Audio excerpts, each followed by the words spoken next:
વડોદરામાં સંત શિરોમણી શ્રી જલારામ બાપાની 226મી જન્મ જયંતિની ધામધૂમપૂર્વક ઉજવણી કરવામાં આવી.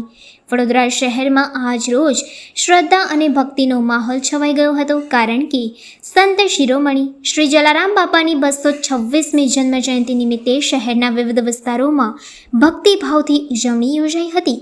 ખાસ કરીને કારેલીબાગ વિસ્તાર સ્થિત શ્રી જલારામ બાપાના મંદિરે વહેલી સવારથી જ ભક્તોનો માનવ મહેરામણ ઉમટી પડ્યો હતો. મંદિરના પ્રાંગણે ફૂલોની સજાવટથી સજાવવામાં આવ્યું હતું અને સમગ્ર વાતાવરણ જલારામ બાપાની જયના જયઘોષથી ગુંજી ઉઠ્યું હતું.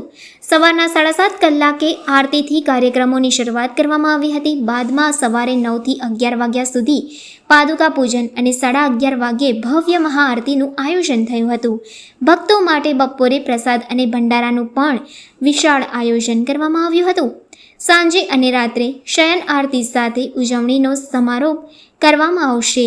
સમગ્ર દિવસ દરમિયાન અંદાજે 25,000થી વધુ ભક્તોએ જલારામ બાપાના દર્શનનો લાભ લીધો હતો. વહેલી સવારથી જ દર્શનાર્થીઓની લાંબી લાઈનો મંદિરે જોવા મળી હતી. ભક્તોએ દર્શન કરી પ્રસાદી ગ્રહણ કરી ધન્યતા અનુભવી હતી. આજે બાપાની 226મી જન્મદિવસ અત્યારે મંદિરમાં પાદુકા પૂજન ચાલે છે. ત્યાર પછી 226 દિવસની મહાઆરતી થશે. સાંજે 6:30 કલાકે 226 દિવસની મહાઆરતી થશે. રાત્રે 12 વાગ્યા સાંજે આરતી કરીને મંદિરની ઈચ્છા મળશે. અત્યારે બાબાનો ભંડારો બ્રહ્મ છાત્રાલયમાં જે બધી સ્કૂલની સમય ચાલે છે એ દરેક ભક્તને પ્રસાદ લેવા હાજર આમંત્રણ છે.